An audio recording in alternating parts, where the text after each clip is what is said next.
Eh ben, on va voir After.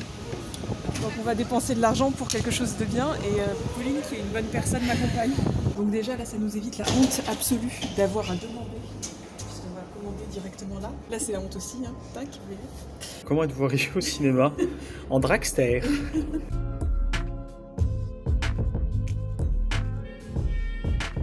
Porte de l'enfer. C'est Ouais. décevant un peu l'enfer. Genre de vestibule. Ah oui. En même temps, il y a Avengers en même temps, donc... Ouais. Oh là là, ça commence dans 6 minutes. Attention, vous n'avez pas de Et c'est en VF en plus. Rien. One eternity later.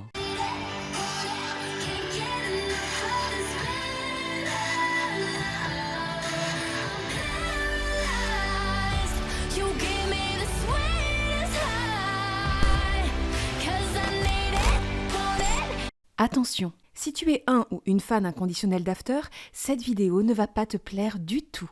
J'y donne mon avis sur le livre, qui n'est pas très positif. Pas très positif étant un doux euphémisme. Ce n'est que mon avis.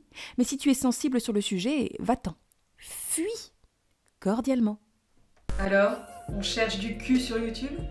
After est une série... Attends, elle est pas finie ton intro là? Si? Bah non, normalement tu dis raté mon pote, ici on parle de littérature. Non mais là c'est pas pareil. Bah d'où c'est pas pareil? Parce que là non, mais là on n'a pas le temps, la vidéo elle est pas pareille, elle est pas foutue pareil. Je comprends pas pourquoi c'est pas pareil. Parce que ça me fait mal au cul de dire que c'est de la littérature, ok? Ok, c'est hyper élitiste mais ok. Pas du tout, ouais si, c'est élitiste. Je déteste ce bouquin, et je déteste ce que ce bouquin me fait dire, et je te déteste, Kylian! En fait je m'appelle... After est une saga de 5 bouquins racontant l'histoire de Tessa et Hardin. Cette vidéo ne traitera que du premier tome, qui est le seul dont j'ai lu les 800 merveilleuses pages. Et du film, que je suis allée voir au cinéma. J'adore cette vidéo! Si j'ai voulu me lancer dans l'aventure After, c'est parce que c'est le dernier phénomène en date du style romance, ou new romance, ou chick lit érotique, un genre qui a explosé ces dernières années et que je connais très très peu, alors que c'est censé être le genre qui a démocratisé à nouveau la littérature érotique. Du coup, je me suis dit, tiens, essayons le grand succès de ce genre, et laissons-nous porter par la vague de joie et de sensualité que ce genre de livre doit pouvoir procurer. Tu me fais peur dans cette vidéo, tu sais, je me sens pas très bien. Alors déjà, il est difficile de critiquer sérieusement le style de cette œuvre, puisque précisons que ce livre a été écrit entièrement sur smartphone. Entièrement! On ne peut donc pas vraiment s'attendre à des miracles, et la qualité est exactement celle que tu penses qu'elle va être, du niveau d'un SMS que tu envoies à tes potes pour dire ce qui se passe dans ta vie. D'ailleurs, jouons un SMS ou After si tu le veux bien, David? D'accord. Deux propositions. L'une d'elles provient d'un SMS que j'ai envoyé lorsque j'avais 15 ans et l'autre du livre After. Laquelle est laquelle? Vous aussi? Chez vous, vous pouvez jouer avec nous. Un indice va s'afficher pour vous en bas de votre écran. Attention, mettez sur pause, mettez dans les commentaires la bonne réponse et celui qui a gagné aura gagné. Je suis tellement contente d'avoir pu l'embrasser. Il est juste 100% celui que je voulais. Et je suis trop heureuse. Il est trop merveilleux. Il est beau comme un dieu. Il est parfait et il est à moi. Alors, c'était laquelle After? C'était la une. Et non, c'est perdu! C'était la 2, page 544, mon pote! Donc le livre est écrit très vite, publié sur Wattpad au fur et à mesure, Anatole écrivant un chapitre par jour, téléchargé 1 milliard de fois, puis publié sur papier. Et c'est chouette parce que voilà, on peut devenir écrivain beaucoup plus facilement finalement, c'est bien. Mais toi tu arrives à te faire publier ton livre? Bah non.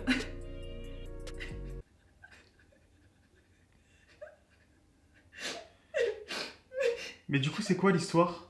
Eh bien c'est simple, c'est même très simple. Toute l'histoire de la saga tourne autour du couple Hardin-Tessa. Un couple assez banal en soi dans ce genre d'histoire romantique. Deux êtres jeunes et beaux que tout sépare, mais qui vont se retrouver irrésistiblement attirés l'un par l'autre. Tessa est une blonde éthérée et complètement contre le fric, pure, vierge, travailleuse, sérieuse, et Hardin est le brun ténébreux bad boy violent qui enchaîne les meufs. Le principe de ces histoires est bien évidemment la corruption du lumineux par l'obscur, ou peut-être est-ce l'inverse qui se passera, et l'obscur est-il si obscur et le lumineux si lumineux? Nul ne peut le dire. Si, tout le monde peut le dire, dès les premiers chapitres du livre. Et bien évidemment, plein de gens vont se mettre en travers de leur route. Zed, le rival d'Ardine, Noah, le petit ami officiel de Tessa, la mère de Tessa, Molly, l'ex d'Ardine, et le monde tout entier. Les ingrédients de base d'une comédie romantique, donc. L'histoire est assez basique et le problème, c'est que 800 pages, c'est fort long si on a un seul principe de base. Oui, je le déteste. Je l'aime, m'aime-t-il aussi? Est-ce vrai? Est-il sincère? Quel est le sens? Non, mes sentiments... Mais ta gueule! L'amour est si compliqué. Et là où c'est d'autant plus dur, c'est que, avec ce peu de possibilités scénaristiques, l'auteur s'est rajouté des bâtons dans les roues en faisant de l'héroïne de son livre une narratrice intradiégétique. Rien compris. Un livre à la première personne donc, où tout est vu à travers les yeux de Tessa et raconté supposément à travers sa voix et sa perception. Résultat, vu qu'il ne se passe pas grand-chose, mais qu'il faut faire en sorte qu'il se passe quelque chose, que les retournements de situation sont très faibles et la complexité psychologique des personnages proche de zéro, eh bien Tessa se retrouve très souvent en narrateur omniscient. J'ai rien compris. En gros, du coup, on a l'impression d'entendre parler l'auteur et pas Tessa. Et tout ça contribue à brouiller à fond les pistes entre les deux, avec même parfois Tessa qui avoue que l'histoire tourne en rond, ou qu'on est revenu au point de départ. Et du coup, on a l'impression que c'est l'auteur qui te dit ça, et qui se fout de ta gueule. En mode eh oui, on est revenu au début, et tu as lu ces 300 pages pour rien. Ta vie est une vaste mascarade. T'es sûr que ça va? Rien ne sera jamais plus pareil, Bastien. Et si je vous parle des frontières floues entre auteur et personnage, c'est parce que nous sommes ici avant tout dans le fabuleux monde de la fanfiction, rajoutant une dimension au livre que je ne maîtrise pas. En effet, tous les personnages d'After, ou presque, sont inspirés par des personnalités dont l'auteur était fan. Tessa par Indiana Evans, et nombre de personnages masculins par différents chanteurs et acteurs, et notamment Harry Styles pour Ardine, et Zayn Malik pour Zed, deux chanteurs des One Direction, un genre de boys band que je n'ai personnellement absolument jamais écouté. Elsa? T'es là? On va tourner, Elsa, t'es prête? Bah Elsa? Quoi? Non, ouais. Allez, on s'y met du coup. Allez. Hop là. L'écriture assez simpliste et quotidienne, les héros inspirés de références adolescentes, la comédie romantique un peu basique, autant de choses qui peuvent faire penser que ce livre est pour adolescents. Et que par conséquent, je ne suis pas le bon public. D'ailleurs, la promo du livre et du film a pas mal tourné autour de ça. Et en fait... J'ai eu un choc en lisant ce livre. Un choc parce que, sûrement à tort d'ailleurs, j'ai commencé à le lire en m'attendant à un livre érotique mais pour adolescents. Et j'aurais pardonné beaucoup plus de choses à un livre pour ados. Sauf que ce n'est pas un livre pour ados. C'est un livre érotique certes, mais pour quelqu'un qui a déjà complètement une idée de ce qui est normal ou non sexuellement ou dans une relation amoureuse. Or, je trouve personnellement qu'un livre érotique, même très explicite pour ados, c'est une bonne idée. C'est à cet âge-là qu'on se pose tout un tas de questions et qu'on va chercher des réponses un peu n'importe où et surtout là où c'est le plus simple. Bonjour Pornhub. After peut sembler plus inoffensif. Sauf que... L'histoire est clairement une histoire d'amour abusive. Ardine cherche à contrôler Tessa, c'est même un peu le slogan du bouquin. Avant lui, elle contrôlait sa vie. Et il va le faire tout au long du livre, en lui imposant joyeusement ses envies, parfois même un acte sexuel, et hop, la petite deep throat surprise. Toi-même tu sais si tu suis mes stories Insta. Sinon elles sont toutes encore sur notre Instagram. Mais aussi en effaçant des messages sur son téléphone avant qu'elle ne les voie, en éteignant son réveil pour ne pas qu'elle aille en cours, ou en s'introduisant dans sa chambre pour la regarder dormir, comme le font tous les hommes beaux et ténébreux. Et si encore il y avait que ça? Bon, ça se fait aussi finalement de romanticiser des histoires un peu dégueu. On n'a pas toujours envie de lire des choses douces et bien dans les règles, je le conçois. Mais Anna Todd arrive avec tout un bagage de puritanisme américain qui rajoute du chiant à l'ensemble. Parfois, ce puritanisme est juste drôle, avec par exemple le cliché du bad boy et de sa bande, qui est complètement vu à travers les yeux de quelqu'un qui ne les a jamais regardés que de loin, ou dans les séries. Niveau style, c'est le festival des piercings. Ardine a un piercing à l'arcade. Tatouages, des cheveux de couleur plus ou moins relevés sur le dessus, des résilles et autres joyeusetés de bad boy. Moi, quand j'ai lu cette description, ça m'a hurlé Drazik dans Arc les cœurs à vif. Direct. Tatouage, sexy bad boy méchant mais qui en vrai a des problèmes qui excusent, piercing à l'arcade, bim, années 90. Plus personne ne ressemble à ça depuis 98. Et c'est la fête niveau façon de les appeler. Rocker, gothique, punk, voire même sataniste pour la mère de Tessa. Tout est joyeusement mélangé et on sent bien que l'auteur ne maîtrisait pas vraiment les différences entre les différents mouvements. Oui, mais c'est peut-être Tessa qui les maîtrise pas, les différences, vu qu'on est avec un narrateur intra-imaginaire. Oui, c'est possible. D'autant plus qu'il y a un bon paquet de trucs qu'elle maîtrise pas, dont les noms des organes sexuels féminins. Et c'est là où on entre dans le puritanisme un petit peu moins rigolo. Alors attention, mention spéciale pour la première fois de Tessa. Plutôt bien décrite, où le consentement est central, dans laquelle l'héroïne a mal et ne jouit pas comme par magie, et où le protagoniste masculin met un préservatif. Non, ça, vraiment, rien à dire. C'est bien. La faille est ailleurs. Autant on a relativement souvent des mots pour désigner l'excitation masculine, ou le pénis, autant ça se galère et ça tourne autour du pot niveau équivalent féminin. Toi aussi, joue à ni vulve ni clitoris. Je gémis quand, de la langue, il trouve ce point hypersensible qu'il se met à sucer. Alors, sans prévenir, il presse sa langue sur le centre de mon désir, m'arrachant un cri de plaisir. Il me fait un sourire moqueur et sa langue revient sur moi, cette fois avec des mouvements plus appuyés, sur cet endroit précis de mon anatomie que je commence à adorer, littéralement. Mais, dis clitoris! Ah! T'as perdu.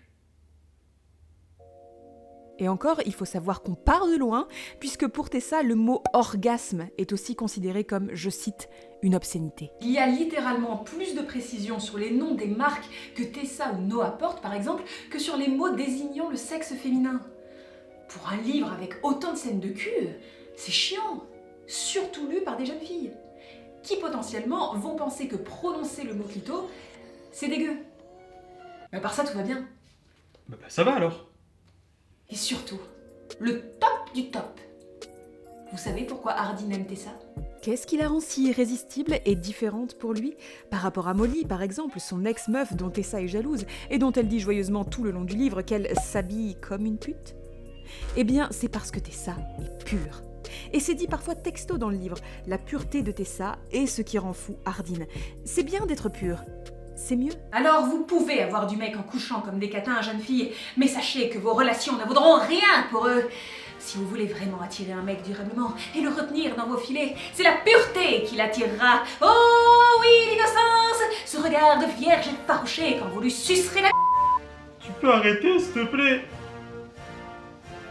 De toute façon, ce qui est vraiment important et central dans la sexualité, c'est la pénétration. Et ça aussi, c'est très puritain. Le reste, ça ne vous changera pas à jamais. Mais la pénétration... Je veux que tu sois prête. Je veux dire vraiment prête à aller jusqu'au bout. Parce qu'une fois qu'on l'aura fait, ce sera irréversible. Tu ne pourras pas revenir en arrière. Ça donne l'impression que c'est central, essentiel, alors que ça peut l'être, mais ça peut ne pas l'être du tout. Et surtout, ça ne change rien. Ça ne change rien à une fille. Il n'y a pas un moment où un ange descend du ciel pour t'arracher tes ailes de vierge. Ah, d'accord. Parce que je pensais que... D'accord. Et vous savez ce qui prouve encore plus tout ce que j'ai dit ? Le film. Le film qui n'a rien à voir avec tout ça, parce que justement pour le film on voulait toucher les ados.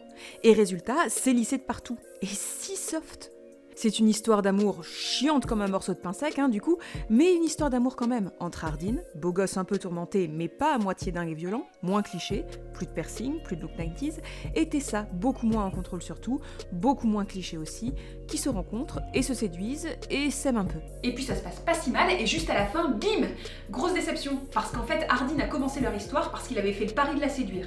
Alors que dans le premier tome, l'histoire se termine par « Ah en fait c'était qu'un pari pour Hardin de coucher avec Tessa, et c'est pour ça qu'il a gardé un préservatif usagé et des draps tachés du sang de sa meuf pour le faire voir à tout le monde. » Sauf que non, personne ne fait ça. À part les psychopathes. Du coup dans le film, il n'y a pas l'histoire des draps ensanglantés par exemple. Il n'y a pas non plus de violence que ça de la part d'Hardin. Le coup du « je me suis introduit dans ta chambre pour te regarder dormir, Tessa », qui m'avait fait tant rire dans le livre parce que c'est complètement creepy, et bien dans le film, Tessa le rêve. Parce que, à voir en vrai, c'est juste... effrayant, pas sexy. En fait, le film met littéralement en lumière toutes les failles du livre en montrant son incapacité à les retranscrire à l'écran. Parce que clairement, le film passerait de la catégorie love story à vieux thriller chelou où on se demande qui va mourir à la fin. Du coup, l'absence de psychologie ou même de caractère de personnage vous saute à la gueule. Pas facile de jouer Hardin le ténébreux sans ces espèces d'accès de violence et de revirements de personnalité complètement improbables et glauques. Parce que du coup, il est juste censé être un peu tourmenté et sexy. Vous vous retrouvez avec un acteur qui a à peu près 2 expressions faciales dans le film. Ce qui est drôle, mais triste. Mais drôle. En tout cas, je pense que c'est ce qui nous a fait le plus rire dans le film. Je suis excité. Je suis en colère. J'ai faim. Le film met aussi en avant une diversité qu'il n'y a pas du tout dans le livre, avec des personnages qui ont des couleurs de peau différentes, par exemple, des sexualités différentes, etc. Et du coup, je ne vois pas comment les fans du livre ont pu aimer le film, parce qu'il n'a rien à voir. Il a été épuré de tout ce qui faisait le livre, finalement, parce que c'était trop chelou à montrer à des ados. T'es sûr que ça va? Ferme ta gueule, Paulin. Non, je suis un peu énervée. Je suis un petit peu énervée parce qu'en tant que féministe pro-sexe, il y a quelque chose qu'on nous met très souvent sous la gueule, c'est la surconsommation de porno par les ados et les dégâts que ça peut faire sur leur vie sexuelle et affective. C'est un problème réel, qui pour moi ne passe pas par la censure de tout matériel pornographique, mais par la mise à disposition de meilleurs contenus porno, plus contrôlés peut-être, plus égalitaires, plus représentatifs, mais dans lequel on peut voir quand même des relations de domination, des fantasmes particuliers, du hardcore même, pourquoi pas, peu importe, juste mieux exprimés, plus clair dans la délimitation de vie sexuelle, vie affective. Ce livre, consommé, je le rappelle, essentiellement par des jeunes femmes, voire des jeunes filles, convoit avec lui tout un tas de problèmes qui peuvent se répercuter sur une vie sexuelle future. Des choses sont représentées comme normales alors qu'elles ne le sont pas, des choses sont présentées comme sexy alors qu'elles peuvent être juste désagréables à vivre, voire violentes, des pratiques, des attitudes, des mots ou plutôt des absences de mots sont pour moi tout aussi dangereuses dans la façon dont se construit le rapport à son propre corps d'un adolescent ou d'une adolescente. Ce livre n'est clairement pas féministe, mais c'est pas très grave. Tu peux l'apprécier si tu es averti, si tu veux lire quelque chose de très léger, si tu aimes ce style, ou juste si tu sais que c'est une histoire, que c'est une vision des choses qui peut être considérée comme sexy ou romantique par certaines personnes, mais que ce n'est pas la norme, ou encore si tu le lis au second degré. N'offrez pas ce livre aux ados autour de vous, s'il vous plaît. C'est une très mauvaise idée. Mais si vous l'avez déjà fait, au contraire, c'est pas grave, profitez-en pour engager la discussion sur le sexe ou les relations affectives avec votre ado. Ça peut être le prétexte parfait. Et je laisse le mot de la fin à l'auteur. Je ne sais écrire que socialement en voyant les réactions qui s'affichent sur mon téléphone. Bon, voilà. Pep, avant que tu partes, on voulait te dire qu'on a un compte Utip maintenant. Et grâce à Utip, les gens fauchés comme toi peuvent regarder des pubs pour aider financièrement les créateurs fauchés comme nous. Ça ne vous coûte rien et ça nous aide beaucoup. Merci donc à tous ceux qui le feront ou qui le font déjà. Merci d'avoir regardé cette vidéo, j'espère qu'elle t'a plu. Si c'est le cas, aime-la, commente-la, partage-la sur les réseaux sociaux, c'est ce qui nous aide le plus. Et si tu veux nous aider financièrement, on a toujours notre compte Tipeee, où tu peux faire un petit don ponctuel ou mensuel, et un compte Utip, où tu peux regarder une pub pour nous. On t'est très reconnaissant, dans tous les cas. Parce que c'est un peu grâce à vous que j'ai pu me payer le roman After, et la place de ciné. Vous êtes heureux d'avoir contribué à l'enrichissement d'Anatode, hein? Ciao, brocoli!